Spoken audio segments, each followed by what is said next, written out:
Para mahasiswa yang saya banggakan, mahasiswa yang saya cintai, mahasiswa sebagai penerus perjuangan bangsa Indonesia. Semoga pada kesempatan kali ini kalian senantiasa dalam kondisi yang sehat, tidak kurang suatu apapun, dan tetap semangat. Kita kembali berjumpa dengan saya, Pak Sri Hadi, untuk belajar mengenai Pancasila. Tidak bosan-bosan saya mengajak kalian semua untuk belajar Pancasila, supaya kalian mempunyai pemahaman yang utuh, pemahaman yang komprehensif tentang Pancasila, sehingga pada diri kalian timbul keyakinan bahwa Pancasila adalah pilihan yang paling tepat bagi negara Indonesia. Dan kali ini saya akan mengajak kalian untuk belajar bersama dalam kaitannya Pancasila dan dasar negara. Ya. Para mahasiswa, satu hal yang harus kita pahami terlebih dahulu untuk belajar Pancasila sebagai dasar negara adalah apa sih pengertian negara itu sendiri. Iya. Saya yakin di antara kalian pasti sudah mempunyai atau minimal ada yang mempunyai pemahaman tentang negara itu sendiri. Dan negara kalau dilihat dari unsur-unsurnya, maka bagi suatu negara pasti mempunyai unsur wilayah, unsur daerah atau teritorial. Ini pasti. Kemudian yang kedua, unsur manusia atau rakyat. Dan yang ketiga adalah unsur organisasi atau juga sering disebut dengan pemerintah yang berdaulat. Ini unsur negara pada umumnya. Masih ada satu unsur lagi yang penting apabila kita berbicara dalam konteks hukum internasional. Dalam hukum internasional, selain ketiga unsur yang tadi sudah saya sebutkan, maka unsur pengakuan dari negara lain adalah unsur yang paling utama. Suatu negara dengan sendirinya boleh mengadakan kerjasama perjanjian dengan negara lain kalau sudah memperoleh pengakuan dari negara lain. Nah, para mahasiswa, unsur-unsur negara ini ada wilayah, ada rakyat, dan ada pemerintah. Ini harus kita lihat dari sudut pandang Indonesia sebagai negara kesatuan. Karena apa? Kalau kita tidak memandang unsur-unsur negara seperti yang saya sebutkan tadi, kita bisa mempunyai pemahaman yang kurang tepat untuk tidak mengatakan salah. Karena apa? Provinsi, kabupaten itu sebenarnya kan juga mempunyai unsur-unsur. Yang namanya provinsi juga punya wilayah, ada batasan-batasan. Wilayah Jawa Tengah ada batasan-batasnya. Kemudian juga punya rakyat, rakyat Jawa Tengah, kemudian juga punya pemerintah daerah. Tetapi provinsi, kabupaten, atau kota bukanlah negara. Karena apa? sebagai negara kesatuan Republik Indonesia tidak dikenal adanya negara di dalam negara. Ini pemahaman awal yang harus kalian pahami, sehingga sekali lagi kalian tidak mempunyai pemikiran yang kurang tepat. Karena apa?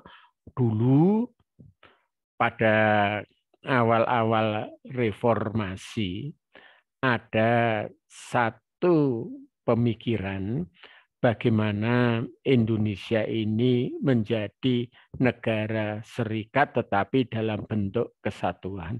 Ini menjadi sesuatu yang menurut saya agak rancu karena antara serikat dan kesatuan sangat-sangat berbeda. Utamanya ketika negara serikat itu punya negara bagian. Nah, negara kesatuan tidak. Ini konsep Anwar yang harus kita pahami.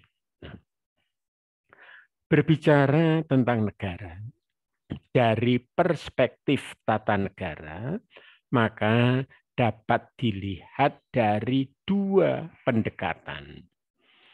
Yaitu yang pertama, negara dalam keadaan diam atau statis, dan negara dalam keadaan yang bergerak atau dinamis. Namun pada umumnya orang senantiasa berbicara negara itu dalam kondisi yang dinamis, selalu bergerak dari waktu ke waktu, selalu berubah. Dan perubahan itu disebabkan oleh berbagai macam faktor.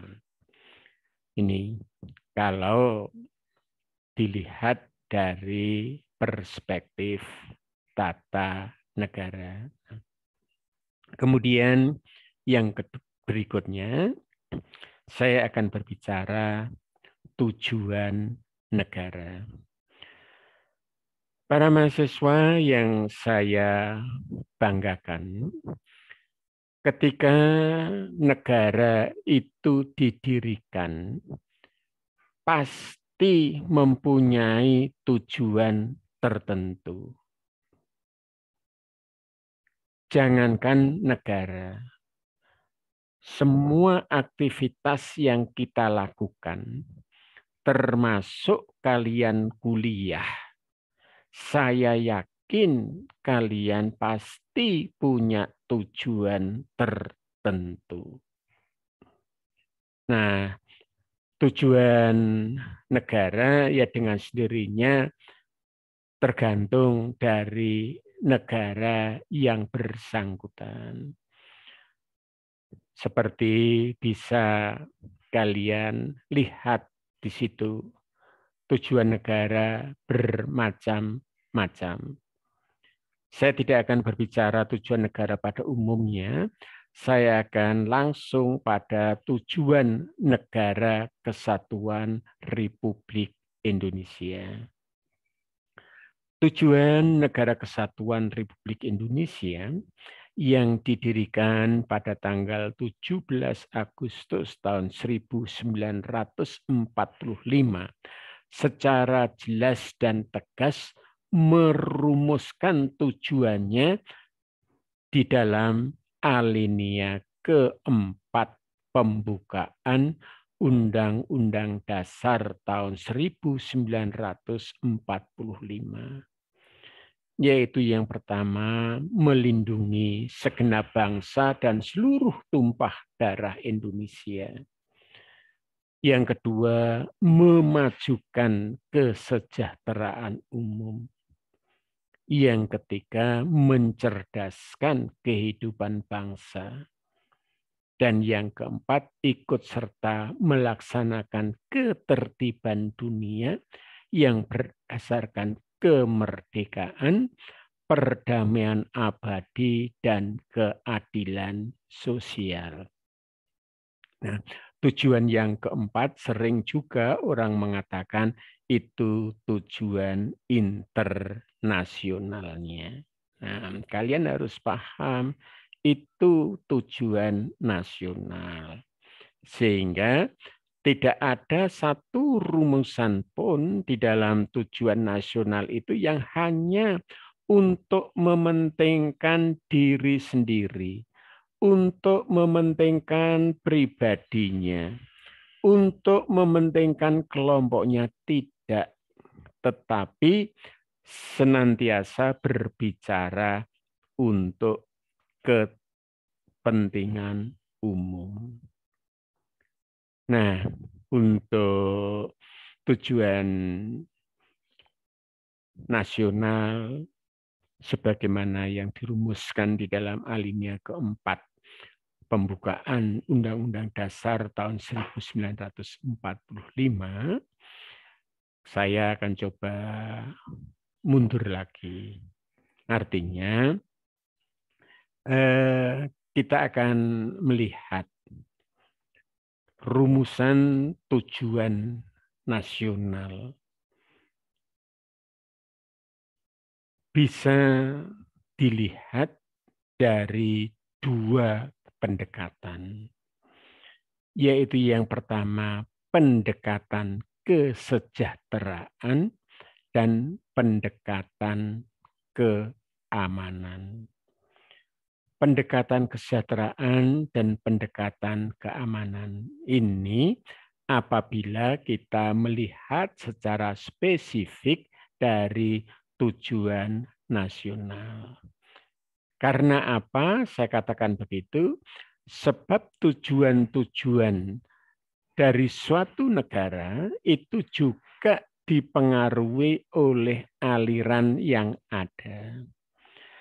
Ada negara yang menggunakan aliran liberal individualis.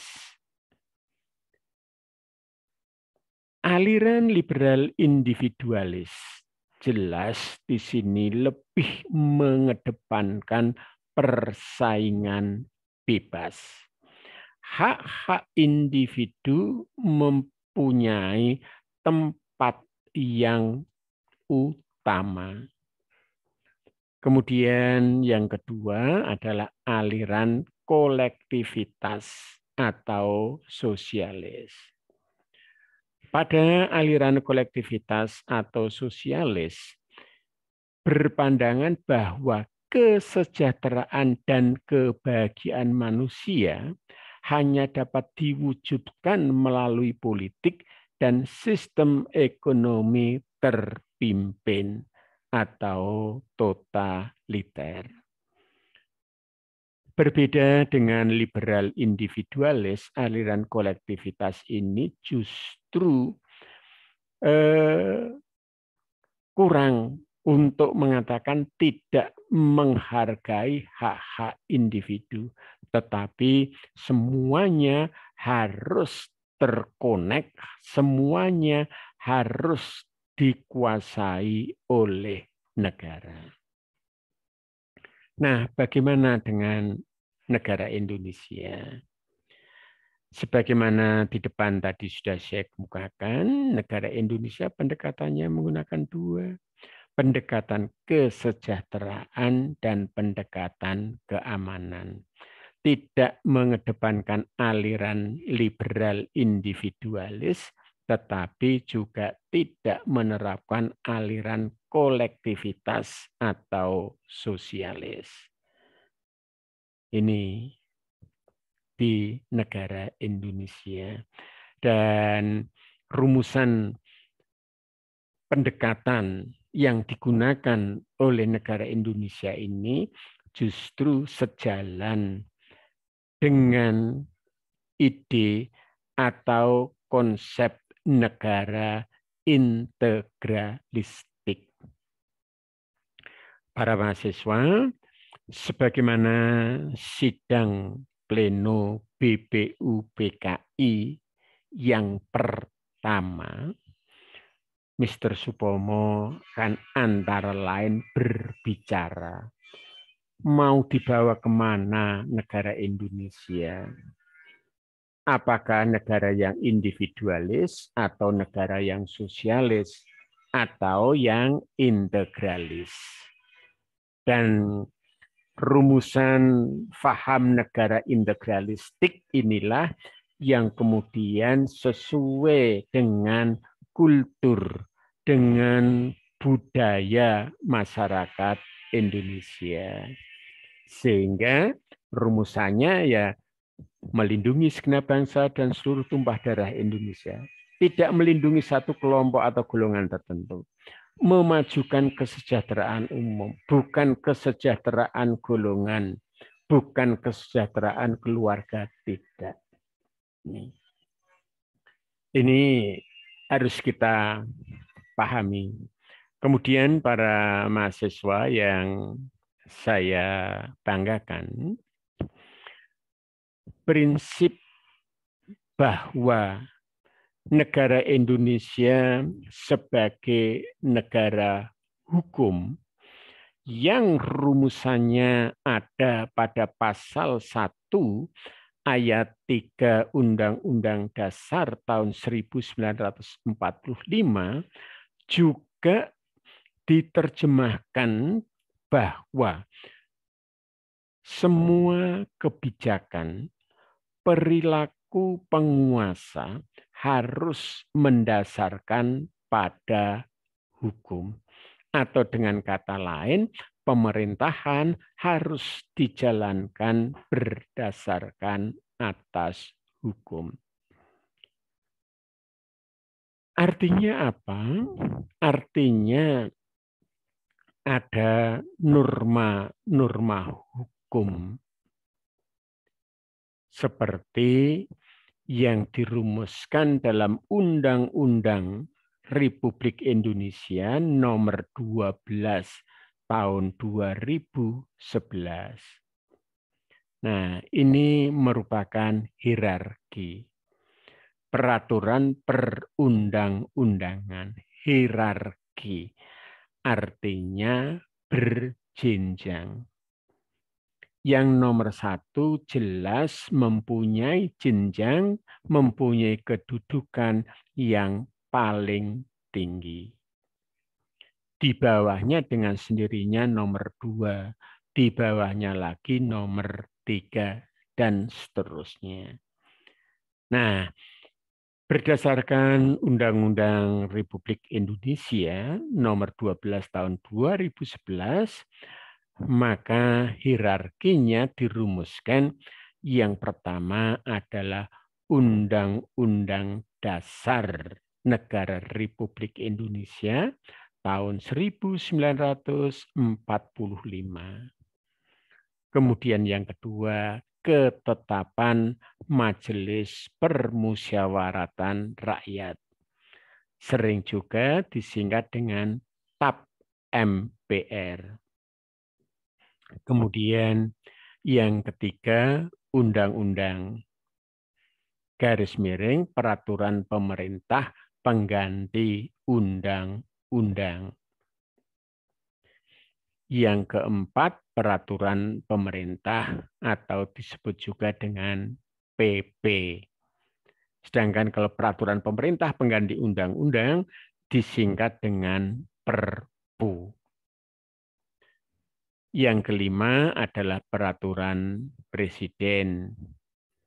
Yang keenam, peraturan daerah provinsi. Yang ketujuh, peraturan daerah kabupaten garis miring kota.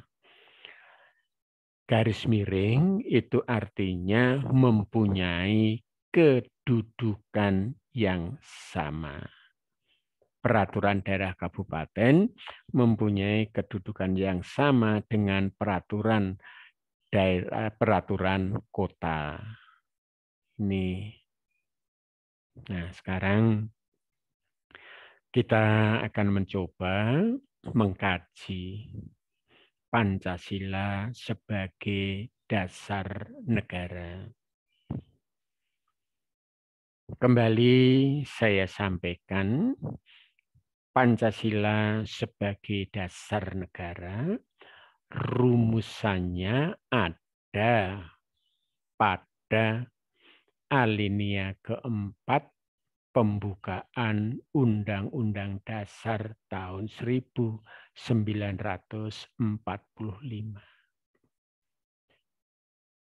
Pertanyaan yang bisa dikemukakan, benarkah Pancasila itu diperlukan sebagai dasar negara? Kajian inilah yang mudah-mudahan semakin memperkuat, semakin memperkokoh pemahaman kalian sebagaimana tadi di awal saya katakan, supaya kalian punya keyakinan bahwa Pancasila adalah pilihan yang paling tepat sebagai dasar negara.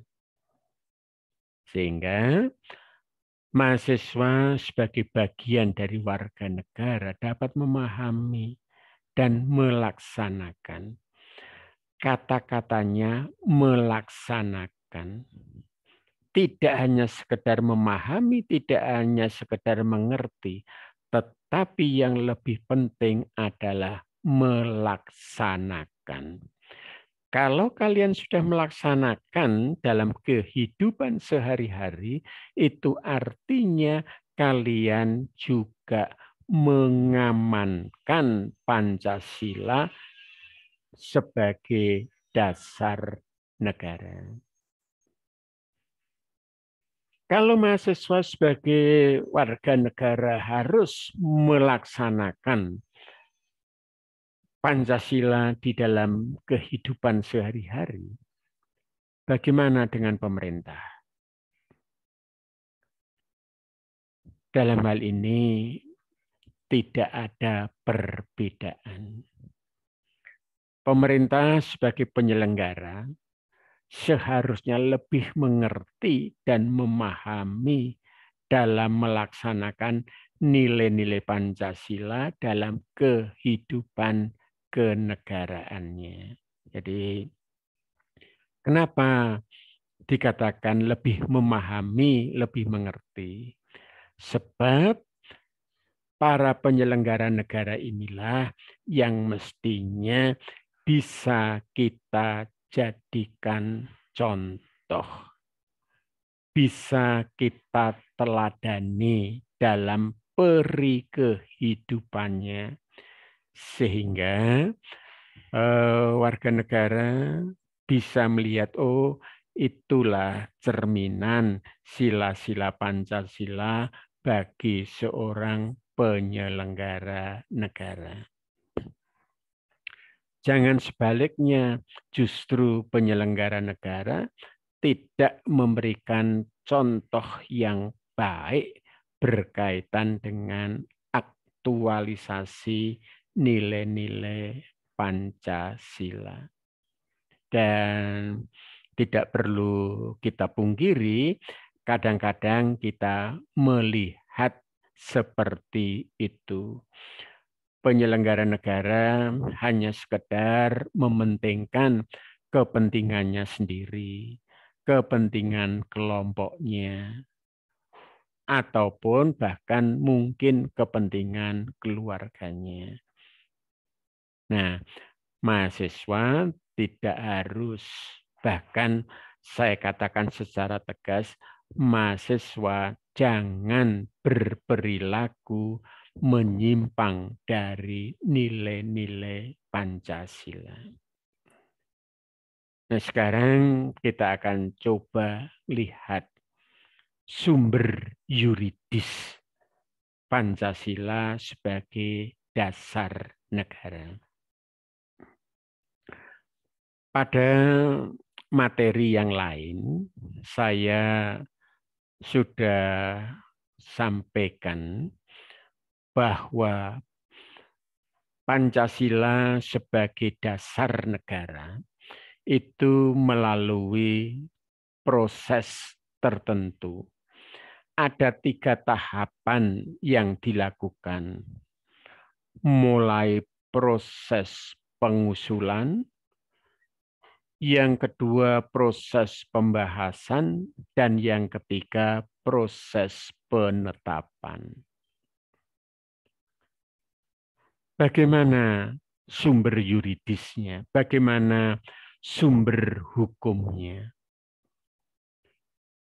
Para mahasiswa yang saya banggakan, Pancasila sebagai dasar negara sudah sering saya katakan, bahkan saya yakin ketika kalian di pendidikan dasar maupun pendidikan menengah juga sudah sering sekali mendengar bahwa Pancasila sebagai dasar negara rumusannya ada di dalam pembukaan Undang-Undang Dasar tahun 1945 alinea yang keempat. Kemudian peneguhan Pancasila sebagai dasar negara bisa kalian perhatikan dengan ditetapkannya ketetapan MPR nomor 18/MPR /1998 tentang pencabutan ketetapan MPR nomor 2/MPR /1978 tentang P4, pedoman, penghayatan, dan pengamalan Pancasila. Disebut juga dengan Eka Prastia Pancakarsa. Nah, bagaimana kronologinya? Ketetapan ini meneguhkan kedudukan Pancasila sebagai dasar negara. Para mahasiswa yang saya cintai, ketetapan MPR nomor 2/MPR /1978 tentang P4 itu berisi pedoman bagi setiap warga negara, setiap penyelenggara negara, baik di tingkat pusat maupun di tingkat daerah, untuk atau dalam mengamalkan nilai-nilai Pancasila dalam kehidupan sehari-hari. Kedudukan Pancasila yang dirumuskan dalam TAP MPR nomor 2/MPR /1978 adalah Pancasila sebagai pandangan hidup. Jadi bukan Pancasila sebagai dasar negara, sebagai pandangan hidup. Apa itu pandangan hidup? Pandangan hidup itu kristalisasi nilai-nilai yang diakui kebenarannya oleh suatu bangsa, dan bagi bangsa yang bersangkutan mempunyai tekad untuk mengamalkan dan mengamankan. Nah, ini pandangan hidup, kristalisasi nilai-nilai. Nah, ketetapan MPR nomor 2/MPR /1978 itu salah satu ketetapan MPR produk pemerintahan Orde Baru. Nah, setelah Orde Baru tumbang dengan mundurnya Presiden Soeharto, maka kemudian masuk pada era reformasi. Dan era reformasi kemudian ingin menempatkan kedudukan Pancasila sebagaimana sumber yuridisnya. Artinya, yang ditetapkan oleh PPKI pada tanggal 18 Agustus tahun 1945 hanya ada 2 bagian, yaitu pembukaan dan pasal-pasalnya. Tidak ada bagian penjelasannya. Nah, itu yang kemudian ingin dimantapkan pada era pemerintahan reformasi dengan mencabut ketetapan MPR nomor 2 garis miring MPR garis miring 1978. Kemudian yang berikutnya kita coba pahami sumber historis, sumber sejarahnya. Kalau yang di depan tadi sumber yuridisnya, sumber hukumnya. Nah, sekarang sumber historisnya bagaimana? Sumber historisnya bisa kalian simak pada YouTube saya yang lain. Ya. Secara jelas, secara gamblang, saya jelaskan tahapan-tahapan dari tahap perumusan, tahap pengusulan, sampai dengan tahap penetapan. Dari sidang pleno BPUPKI yang pertama, kedua, sampai dengan sidang PPKI tanggal 18 Agustus tahun 1945. Itu sumber historisnya. Silakan nanti kalian pelajari YouTube saya yang berkaitan dengan Pancasila tinjauan sejarah. Kemudian yang ketiga, sumber sosiologis. Bagaimana dengan sumber sosiologis?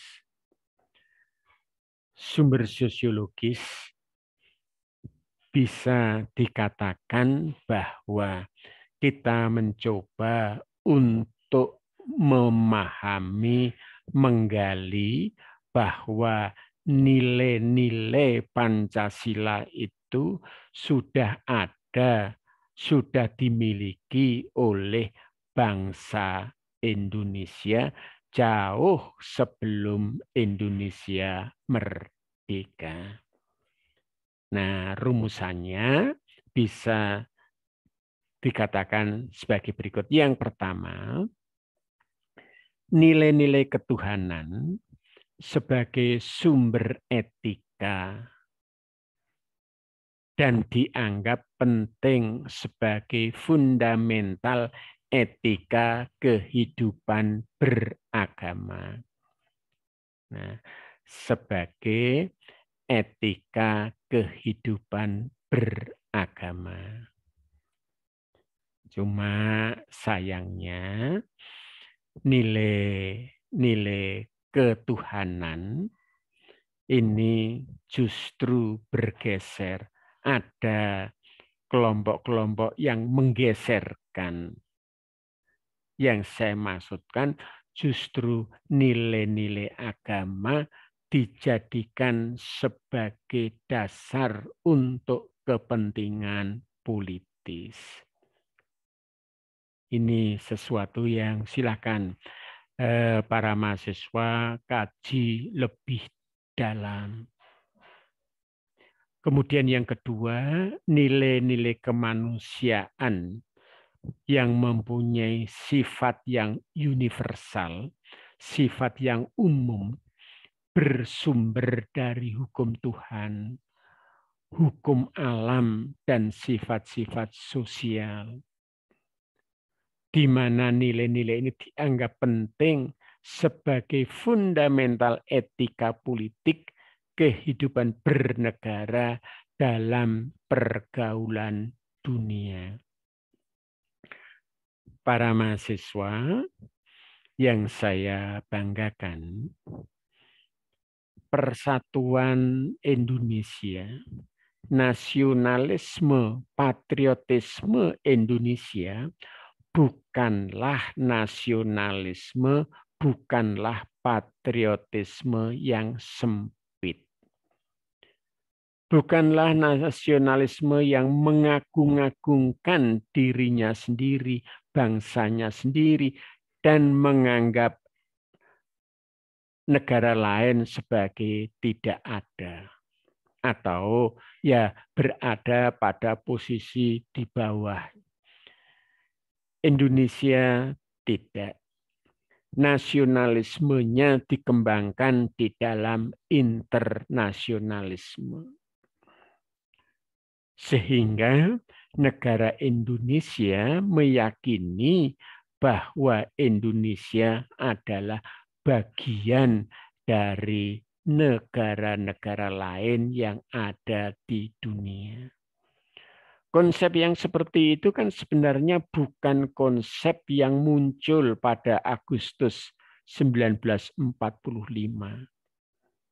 Konsep itu sudah dikenal, sudah ada ketika di Indonesia masih berdiri kerajaan-kerajaan.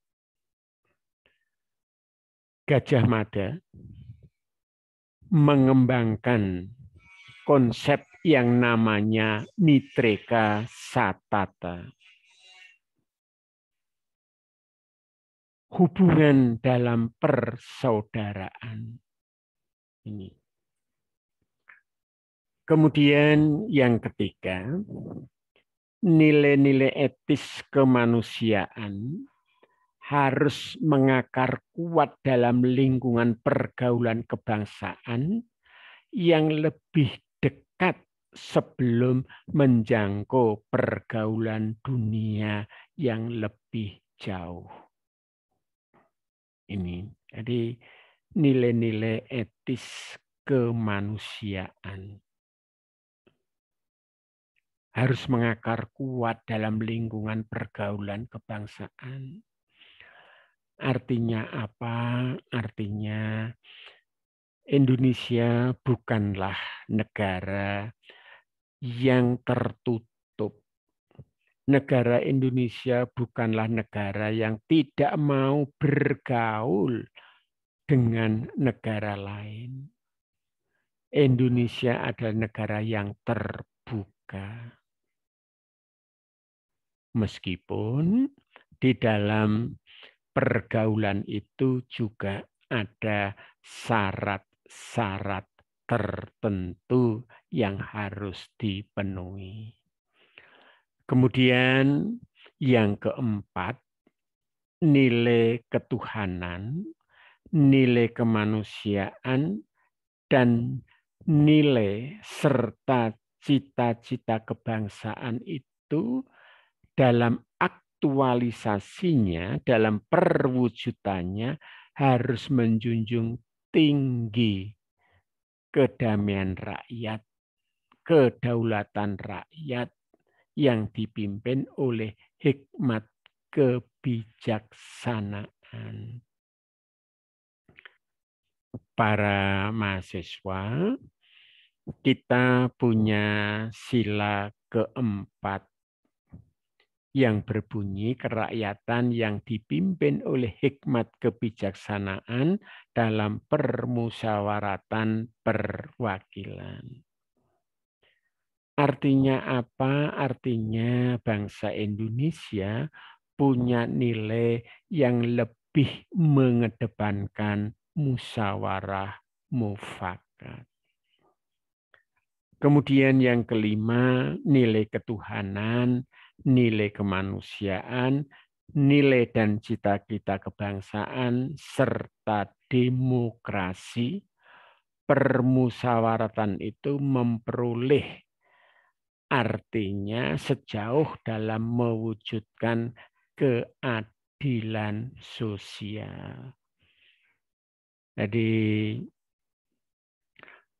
inilah yang menunjukkan bahwa nilai-nilai Pancasila adalah nilai-nilai yang harus hidup dan tumbuh atau harus menjadi sumber sosiologis bagi kehidupan berbangsa, bernegara, dan juga bermasyarakat.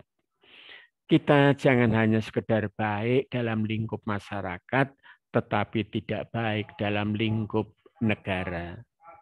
Harus sama, baik sebagai anggota masyarakat, juga baik sebagai anggota warga negara. Ini para mahasiswa yang harus kalian pahami, sehingga sekarang kalian renungkan, resapkan apa yang saya sampaikan berkaitan dengan pemikiran, pertanyaan, mengapa Pancasila harus menjadi dasar negara. Kembali saya ulang, ada pertimbangan-pertimbangan. Yang pertama tadi pertimbangan yuridis, ya kan? Kemudian yang kedua pertimbangan historis. Kemudian yang ketiga juga ada pertimbangan sosiologis. Nah, kalian para mahasiswa mempunyai dua posisi sebagai anggota masyarakat dan juga sebagai bagian dari warga negara. Saya ingin mengajak kalian supaya lebih memahami sumber-sumber sosiologis. Oleh karena itu, saya menugaskan kepada mahasiswa, coba kalian analisis perilaku, hubungan, relasi antar sesama manusia dalam masyarakat sekitar kalian yang pertama, yang tidak sejalan dengan sila-sila Pancasila, yang kedua, yang mencerminkan aktualisasi nilai-nilai Pancasila. Kalian tambah wawasan kalian, silakan kalian buka buku-buku, kalian baca, juga silakan kalian searching di dunia maya. Kemudian silakan kalian berada di tengah-tengah masyarakat, analisis bagaimana kehidupan yang ada di sekitar masyarakat kalian. Rumuskan, oh ini loh nilai-nilai yang belum sesuai dengan, maksud saya perilaku yang belum sesuai dengan nilai-nilai Pancasila. Kemudian yang kedua, ini perilaku yang sudah sesuai dengan nilai-nilai Pancasila. Itu sebagai tugas ketika kalian sudah memperhatikan materi yang saya berikan melalui YouTube ini. Jangan mudah putus asa, tetapi semangat. Generasi muda harus generasi yang penuh optimis di dalam meraih cita-cita. Selamat berkarya, selamat bertugas, tetap sehat. Sekian, terima kasih.